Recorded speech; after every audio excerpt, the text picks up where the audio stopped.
সবাইকে স্বাগতম জানাচ্ছি আমাদের আজকের অ্যানালাইসিস পর্বে। আমরা আজকে আপনাদেরকে দেখানোর চেষ্টা করব আ লং টার্ম অ্যানালাইসিস করে একটা ইন্সট্রুমেন্টকে কিভাবে সিলেক্ট করতে হয় বা ডিসিলেক্ট করতে হয়। আমরা গত ভিডিওতে অর্থাৎ গতকালকে আমরা যে ভিডিওটা আপলোড করেছিলাম, সেখানে আমরা লং টার্ম অ্যানালাইসিস এর কিছু নিয়ম আপনাদেরকে শেখানোর চেষ্টা করেছি এবং ধরিয়ে দেখানোর চেষ্টা করেছি যে জিনিসগুলো কিভাবে কাজ করে, কিভাবে এটা থেকে আ চার্ট গুলো রিড করতে হয়।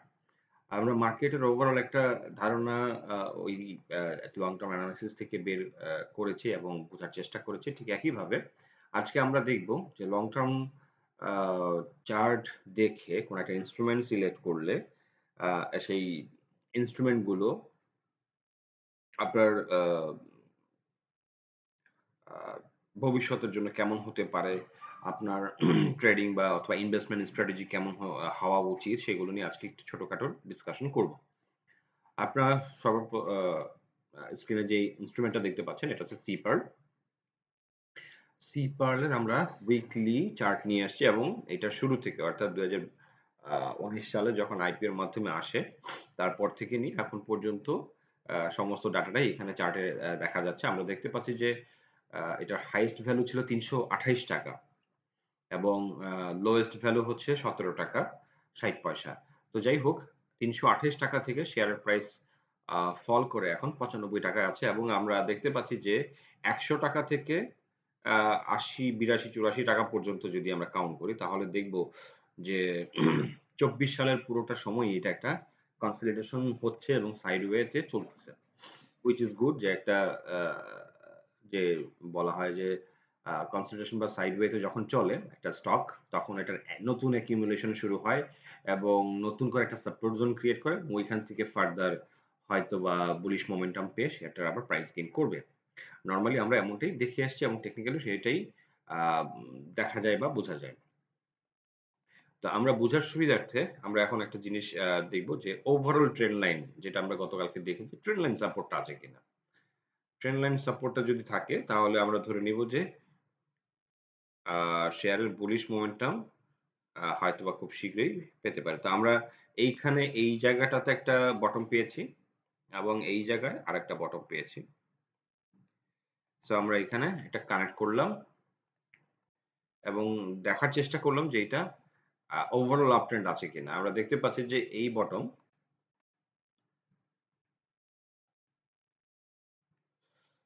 অর্থাৎ এই একটা পয়েন্ট এবং এই একটা পয়েন্ট। এই ২ টা পয়েন্টের এক্সটেনশন যদি হয় তাহলে এটা আপওয়ার্ড দিকেই থাকে। অর্থাৎ স্টকের আপওয়ার্ড আমরা ডিরেকশন দেখতে পাচ্ছি। অর্থাৎ একেবারেই যে এটা আ আ যেটাকে বলা হয় যে ফুললি আ আ মানে ডিস্ট্রিবিউটেড সেইটা আমি আসলে বলব না। বাট আ মোস্টলি এটা ভালো একটা পোরশন ডিস্ট্রিবিউশন হয়ে গিয়েছে। বাট এই যে জায়গাটুকু আপনারা দেখতে পাচ্ছেন, এই জায়গাটুকুতে নতুন করে যে accumulation হচ্ছে, এই নতুন accumulation টাই হচ্ছে যে এইখানে যে ডিস্ট্রিবিউশন হইছে অর্থাৎ এই উপরের প্রাইস লেভেল গুলোতে এই যে প্রাইস লেভেল গুলোতে যে ডিস্ট্রিবিউশন গুলো হইছে, সেই ডিস্ট্রিবিউটেড শেয়ার গুলো এইখানে আবার accumulated হইতেছে। এবং এইখান থেকে শেয়ারটাকে গুছিয়ে হয়তোবা ফার্দার আরো প্রাইস মুভ করতে পারে। অবশ্যই জেনে রাখা ভালো আমরা কোন বাই সেল এর নির্দেশনা দিচ্ছি না। এটা এডুকেটিভ বা এডুকেশনাল পারপাস এ এই ভিডিওগুলা সাধারণত পাবলিকলি পাবলিশ করা হয় এবং আপনাদেরকে এডুকেট করার জন্য দেয়া হয় যাতে করে আপনারা একটা ভালো এনালাইসিস শিখতে পারেন, বুঝতে পারেন এবং একটা টুলস যেটা কাজে লাগে সেটা আপনারা ইউজ করে মার্কেটে ভালো একটা ফিন্যান্সিয়াল জার্নি আপনারা আপনাদের কন্টিনিউ করতে পারেন। তো আমরা দেখতে পাচ্ছি যে এটা ওভারঅল একটা কি যে আ যে ট্রেন্ড সেই ট্রেন্ডের সাপোর্ট এর বেশ উপরেই আছে এবং কন্টিনিউ করছে এবং এটা দীর্ঘ সময়ের মানে আমি যদি বলি ৬ মাসের একটা কনসলিডেশন বা অ্যাকুমুলেশন এখানে দেখা যাচ্ছে। এবং সেই কারণে যেটা বলব যে এইটা আ লং টার্ম এর জন্যে, হুম? লং টার্ম এর জন্য এটা একটা আ ভালো স্টক হইতে পারে যেহেতু এখনো পর্যন্ত ফুললি বিয়ারিশ অবস্থায় চলে আসে নাই। এখন আমরা একটু দেখার চেষ্টা করব যে ফিবোনাচি রিট্রেসমেন্ট অনুযায়ী আমরা এখানে একটু ড্র করার চেষ্টা করি। একদম শুরুর দিকে নিয়ে যাই। এখন আমরা একটু এটার সেটিংস এ কিছু চেঞ্জ করে আমরা দেখার চেষ্টা করব যে ফিবোনাচি রিট্রেসমেন্ট সেটা আমাদেরকে সাপোর্ট করে কিনা। অর্থাৎ ফিবোনাচি রিট্রেসমেন্ট দিয়ে অ্যাকচুয়ালি আমি রিডিং গুলো ভালো পাবো কিনা, হ্যাঁ? সেটা একটু আমরা দেখার চেষ্টা করব। আপনারা দেখতে পাচ্ছেন যে 78% ফিবোনাচি যে রেশিও, এই যে এখানে এটা আপনারা আরেকটু চেঞ্জ করে দিই, তাহলে আশা করি এটা বুঝতে পারবেন। এটা ভ্যালু না দিয়ে পার্সেন্টেজ এন্ড হচ্ছে হোয়াইট। ওকে, ফাইন। তো যেটা দেখতে পাচ্ছেন যে 78.60% ফিবোনাচি রিট্রেসমেন্টে 84 টাকার সাপোর্ট ছিল, এবং এটা দেখেন এই যে সাপোর্ট পেয়েছে, এবং এই যে ছোট ছোট যে পয়েন্টগুলো সবগুলোতে কিন্তু সাপোর্ট পেয়েছে, এবং দেখা যাচ্ছে যে এখানে 6 মাসের একটা কনসোলিডেশন, তার মানে ও কিন্তু এখানে একটা সাপোর্ট জোন তৈরি করে ফেলেছে, এবং এখান থেকে ফার্দার শেয়ারটা যদি মুভ করে তাহলে ফিবোনাচি অনুযায়ী এটা রেজিস্ট্যান্স হচ্ছে 140 টাকার আশেপাশে, 130 থেকে 140 এর আশেপাশে।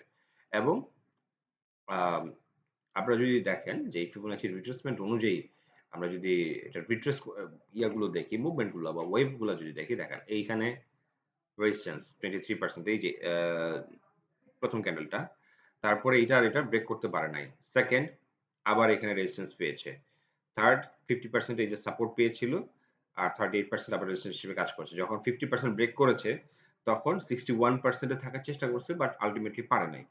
কি হলো, 78%-এ এসে এইখানে আবার কনসোলিডেশন হচ্ছে, এবং এখান থেকে যদি ফার্দার মুভ করে তাহলে এই পূর্বের এই আগের যে ফিবোনাচি টপগুলো সেইগুলো হচ্ছে রেজিস্ট্যান্স লেভেল হিসেবে কাজ করবে। অর্থাৎ এখানে যদি সাপোর্ট পায় তাহলে 61% হচ্ছে সাপোর্ট হিসেবে, রেজিস্ট্যান্স হিসেবে আবার কাজ করতে পারে, এবং সেটার ভ্যালু হচ্ছে 130 থেকে 140।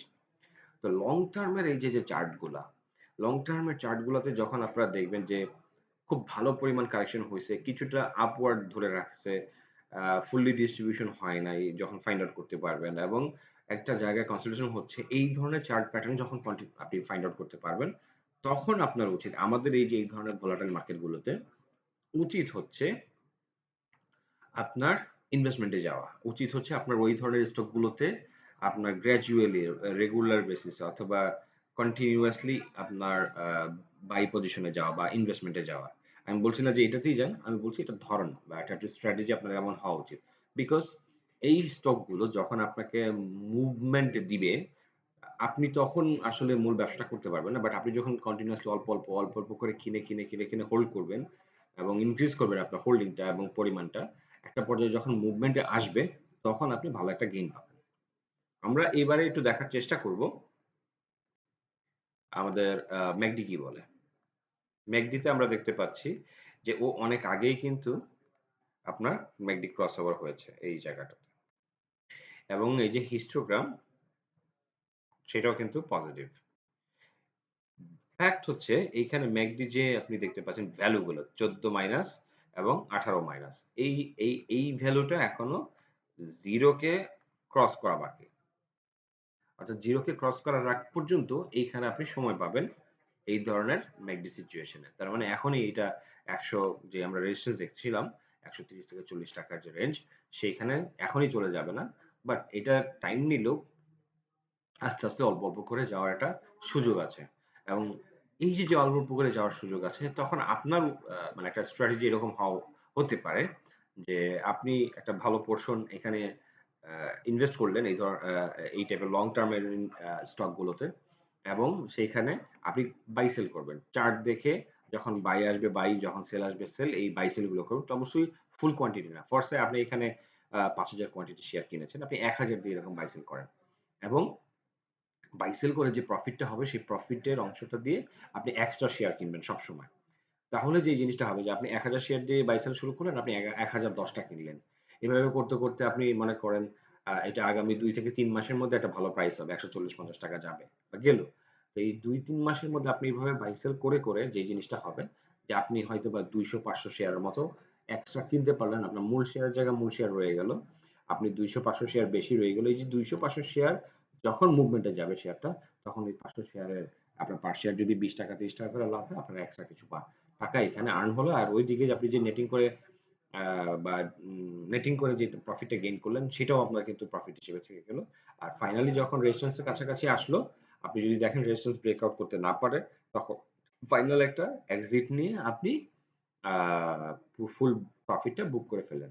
তো এইভাবে কিন্তু অ্যাকচুয়ালি আমাদের এখন যে মার্কেট, যে খারাপ সিচুয়েশন, এই মার্কেটে এই ধরনের স্টকগুলোতে আপনার এইরকম ভাবে একটা ইনভলভমেন্ট বা স্ট্র্যাটেজি মেনটেন করা যেতে পারে, এবং এতে আশা করি যে বেনিফিটেড হওয়ার একটা ভালো চান্স থাকবে।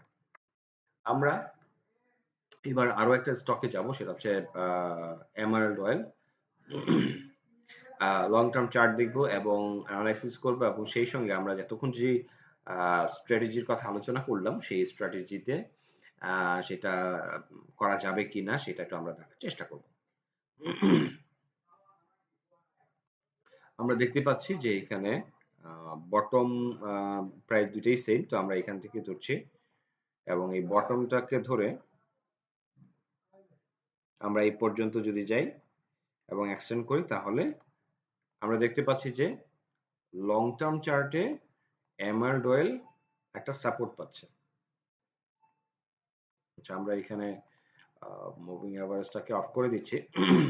ওকে, তাহলে এই আমাদের একটা বটম, এই আমাদের সেকেন্ড আর একটা বটম, এবং এই দুইটার এক্সটেনশনে এই জায়গাটাতে আমাদের থার্ড সাপোর্টটা পেয়েছে।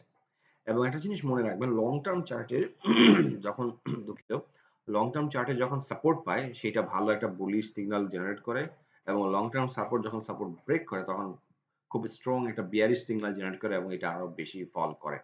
তো এখানে যেহেতু সাপোর্টটা নিয়ে নেওয়ার চেষ্টা করছে, এখনো কনফার্ম নয়, বাট দেখে মনে হচ্ছে যে এখানে সাপোর্টটা আলটিমেটলি হয়তোবা নিয়ে নিবে। তাহলে কি হইতে পারে? তাহলে যে জিনিসটা হইতে পারে, আমি আবারও আপনাদেরকে বলছি যে ম্যাকডির অবস্থা হচ্ছে সেম, যেটা সি পার্লে দেখিয়েছিলাম। ক্রস ওভার প্রায় হতে যাচ্ছে যাচ্ছে এরকম একটা অবস্থা, এবং এটাও টাইম নিবে এখান থেকে প্রাইস রিগেইন করার। আমরা একটু ফিবোনাচি রিট্রেসমেন্ট দিয়ে একটু মেজার করব এবং বোঝার চেষ্টা করব স্টকটার সি পার্লের মতো কোনো পটেনশিয়াল আছে কিনা, এবং কোন কোন প্রাইস গুলোতে এটা রেজিস্ট্যান্স হতে পারে বা সাপোর্ট হইতে পারে। এই জিনিসগুলো হচ্ছে আমরা একটু দেখার চেষ্টা করব।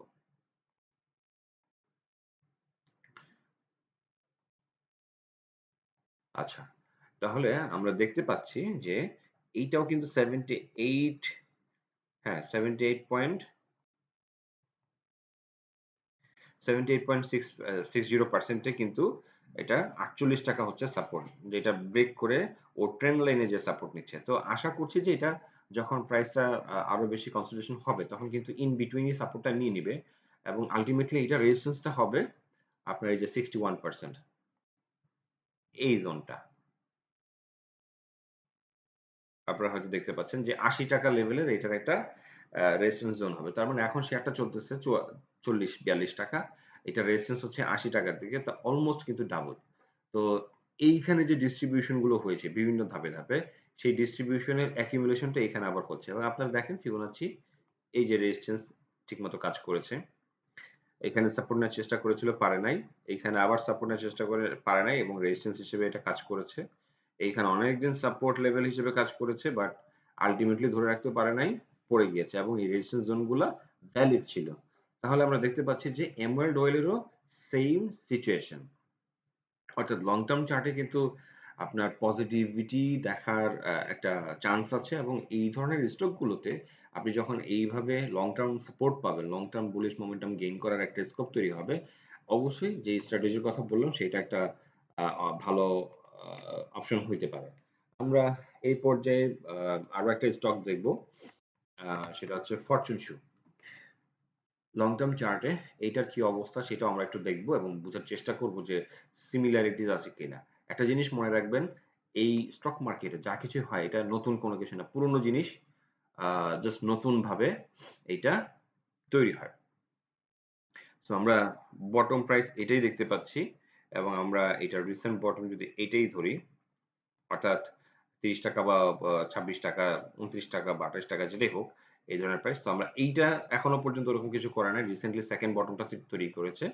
তাহলে আমরা এই জায়গাটাতে ওয়াচে রাখবো যে এই ট্রেন্ড লাইনের এই সাপোর্ট জোনটা যেটা এখন আমরা ড্র করলাম, এটা ব্রেক করে নিচে নেমে যায় কিনা, অর্থাৎ শেয়ারের প্রাইস ২৮ টাকা বা ২৯ টাকার নিচে নেমে যায় কিনা। যদি না যায়, যদি এটার উপরে সাস্টেন করে, তাহলে এইটা সেকেন্ড বটম হবে, এবং এখান থেকে প্রাইসের আবার একটা মুভমেন্ট ক্রিয়েট হতে পারে। আমরা এবার একটু ম্যাকডি দিয়ে দেখার চেষ্টা করব। আপনারা দেখেন ম্যাকডি কিন্তু অলমোস্ট মানে ক্রস ওভার হওয়ার প্রায় কাছাকাছি অবস্থায়। যদিও নেগেটিভ ভ্যালু আছে, ওই যে বললাম সময় লাগবে। এবং এই সময়ের মধ্যে আপনি বাই সেল করে স্টকের কোয়ান্টিটি এবং প্রফিট গেইনটা এনশিওর করতে পারেন। আপনি দৌড়ঝাঁপ করে আসলে খুব একটা বেশি এখানে এই এই স্টক মার্কেটে খুব একটা বেশি সুবিধা করা যায় না, এবং কেউ পারেন নাই। এটা সম্ভব নয়। সো পার্টিকুলার কিছু স্টক আপনি যদি সিলেক্ট করে সেখানে ইনভেস্ট করেন এবং গ্র্যাজুয়ালি বাই সেল নেটিং করে শেয়ারের কোয়ান্টিটি বাড়াতে পারেন, তাহলে সেইটা আপনার জন্য বেশি বেনিফিশিয়াল হবে। আমরা এবার একটু দেখার চেষ্টা করব ফিবোনাচি রিট্রেসমেন্ট অনুযায়ী।